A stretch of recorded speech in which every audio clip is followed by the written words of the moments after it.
प्यारे बच्चों, जैसा कि आप जानते हैं कि हम लुसेंट के सारे मटेरियल आपको माइंड नोट्स के द्वारा दे रहे हैं।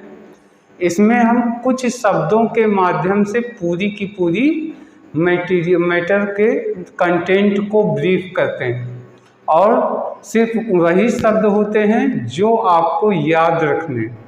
तो आइए इसी कड़ी में हम कश्मीर के राजवंश का वर्णन करते हैं। कश्मीर के राजवंश। अब आप देखें, कश्मीर के जो राजवंश थे कालक्रम के अनुसार, समय के अनुसार सबसे पहले कारकोट वंश की स्थापना हुई। सबसे पहले कारकोट वंश की स्थापना हुई, उसके बाद आया उत्पल वंश, उसके बाद उत्पल वंश आया, फिर आया लोहार वंश। ये 3 वंश का वर्णन है, कारकोट वंश, उत्पल वंश और लोहार वंश। तो सबसे पहले कारकोट वंश के बारे में चर्चा कर लें, फिर उत्पल वंश के बारे में चर्चा करेंगे, फिर लोहार वंश के बारे में। तो कारकोट वंश के बारे में, कारकोट वंश की स्थापना दुर्लभ वर्धन नामक व्यक्ति ने, राजा ने की थी। किसने की थी? कारकोट वंश की स्थापना दुर्लभ वर्धन ने की थी। और इन्हीं दुर्लभ वर्धन ने प्रतापपुर नगर भी स्थापित किया था। प्रतापपुर नगर इन्होंने ही स्थापित किया था, दुर्लभ वर्धन ने। कारकोट वंश का सबसे प्रतापी राजा थे ललितादित्य। ललितादित्य सबसे प्रतापी राजा थे और इन्होंने ही कश्मीर में मार्तंड मंदिर स्थापित किया था।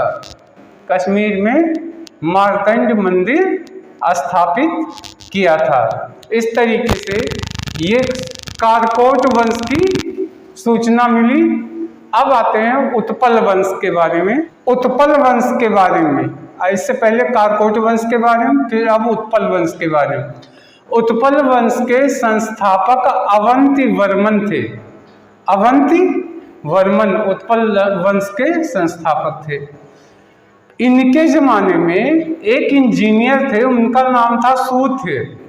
सूथ्य ने ही नहरों का निर्माण करवाया था और अवंतीपुर नगर को भी स्थापित किया था। अवंती वर्मन के नाम से ही अवंतीपुर नगर स्थापित है। इस वंश में एक बहुत ही महत्वाकांक्षी प्रमुख एक शासिका भी हुई थी, उनका नाम था दिद्दा। दिद्दा। इस तरीके से उत्पल वंश का जानकारी, उत्पल वंश के बारे में इतना वर्णन है। अब आते हैं लोहार वंश के बारे में। अब आते हैं लोहार वंश के बारे में वर्णन है। लोहार वंश के संस्थापक थे संग्राम राज। संग्राम राज लोहार वंश के संस्थापक थे। संग्राम राज के बाद जो दूसरे शासक हुए उनका नाम था अनंत। संग्राम राज के बाद अनंत का शासन हुआ, लेकिन सबसे प्रमुख शासक जो थे इस वंश के, उनका नाम था हर्ष। हर्ष विद्वान भी थे, कवि, और इनको भाषाओं का भी ज्ञान था। हर्ष को भाषाओं का भी ज्ञान था और हर्ष के ही दरबारी कवि थे कल्हड़। कल्हड़।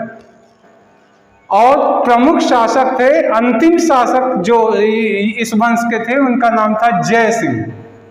और जय सिंह के शासन के समाप्ति के साथ ही राज तरंगिणी में इनका सारा कश्मीर का वर्णन यही समाप्त होता है।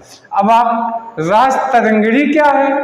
राज तरंगिणी एक रचना है जिसमें कश्मीर के बारे में, उसके इतिहास का वर्णन किया गया है और इस रचना को कल्हड़ ने लिखा था। यही कल्हड़ जो दरबारी कवि हुआ करते थे हर्ष के।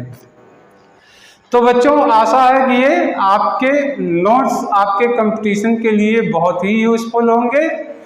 जैसा कि हम बार बार कहते हैं, एक बार आप मेरी आवाज़ के साथ माइंड मैप को चेक कर लीजिए। इसके बाद आवाज़ को म्यूट करके देख करके इसका ब्रीफिंग अपने मन से करिए। अगर कहीं फंसता है तो साउंड के साथ सुन लीजिए। इससे ब्रीफ करते करते आपको याद भी होगा। आपको बहुत ज़्यादा नहीं पढ़ना, कम से कम शब्दों में हम ज़्यादा से ज़्यादा मटेरियल देने की कोशिश कर रहे हैं। चैनल को सब्सक्राइब कर लीजिएगा, जिससे हर दिन मेरा नया वीडियो जो पहुंचता है उसका नोटिफिकेशन आप तक मिल जाए और आपके एग्ज़ाम की तैयारी में हेल्प हो सके। Thank you.